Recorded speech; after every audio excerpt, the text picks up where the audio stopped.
In this video, we're going to talk about the setting I'm now using to film clips with the A7s III and how it's a little different than what I recommended in my review video a few months back. And I'm also going to talk about why I'm not going with the very expensive CF Type A cards.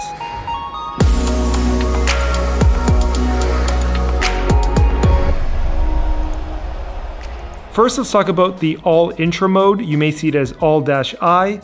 This means that your camera captures each frame with the full amount of color information. At the highest level, the A7s III can capture footage at 1200 megabits per second and then save it to the memory card at 600 megabits per second.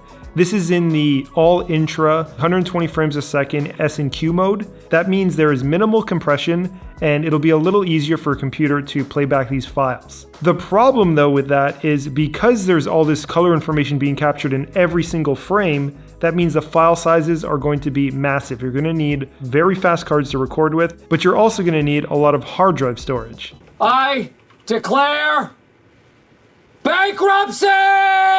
Currently, there are no SD cards that can capture at a speed of 600 megabits per second, so you won't be able to use any SD cards with that highest mode on the A7s III. That means if you do want to shoot in the 120 frames a second S&Q All Intra mode, you will have to go with the CFexpress Type A cards. The downside of using these cards, as I've mentioned, is they are very expensive, but also the capacity they come in, meaning like the size of the cards themselves, they're pretty small. And that means that you're going to need extra cards in order to get through a full day of shooting. As mentioned in my review video for the A7s III, I did originally get the CFexpress Type A cards, but I returned them because I realized I wasn't ever going to really use the All Intra mode. So this opened up the possibility of sticking with SD cards and exploring some of the other options that the camera offered and comparing if I would ever use the higher end options it has. The SD cards that I ended up going with are from ProGrade. I'd highly recommend them because they've been great so far. I'll leave a link in the description if you want to get the exact ones that I'm using. There are a lot of options when it comes to SD cards and you may not even need the fastest ones available,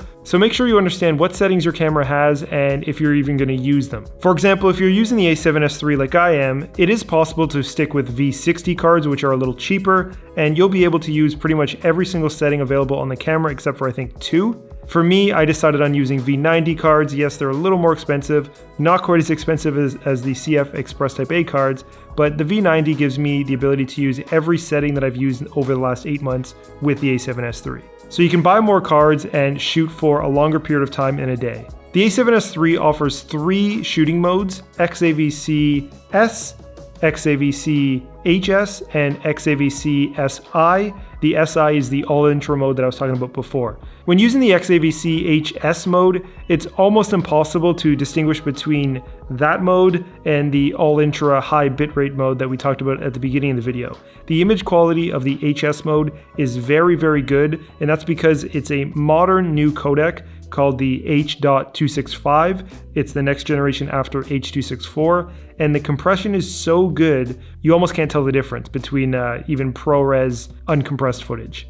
And besides the image quality, the file sizes with H.265 are going to be very, very small, even smaller than the older generation H.264 files. And like anything in the computer world, more compression means it will be a lot tougher for your computer to handle and process those files because it's a lot of data stored in these little tiny files that when it comes time to editing or playing them back, it needs to extract all the colors and information in order to give you an image that you can play back properly. So you're going to need a very fast machine or at least a lot of patience. But luckily, Sony implemented another setting on the A7s III that not a lot of cameras have, which is the ability to still shoot in 10-bit, but shoot in 420 instead of 422. Capturing 10-bit footage compared to 8-bit is massive. However, going from 422 to 420, I would bet that 99.9% of people can't tell the difference at all. That being said, if you're doing any keying with the footage, or you're doing color grading where you're pushing the colors very far, in those scenarios 422 would be a better option,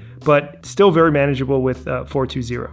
So while filming in 10-bit is important on the A7s III for all shoots, Staying in 420 is just fine for most shoots. I mentioned earlier that the HS mode will be pretty difficult for your computer to work with if you don't have a higher end machine. However, 422 is the real culprit here because I believe there is no hardware on the market available today that allows you to decode and work with 422 footage efficiently. As of right now, shooting with the HS mode with 10-bit 420 is my recommendation for the best setting to use on the A7s III, unless you're shooting externally through the HDMI port to an external recorder. Again, I'll leave a link in the description for the exact SD cards I'm going with. Those cards coupled with the HS mode using 10-bit 420 will give you very, very good quality, but the file sizes will be very small. That means you can get extra memory cards, but you also can save on hard drive storage space. Alright, I hope this video was helpful on what video mode to use with your A7s III. This also works on the FX3, they're basically the exact same camera, and hopefully you can save some money by going with the V60 or V90 SD cards instead of going with the more expensive CFexpress Type A cards.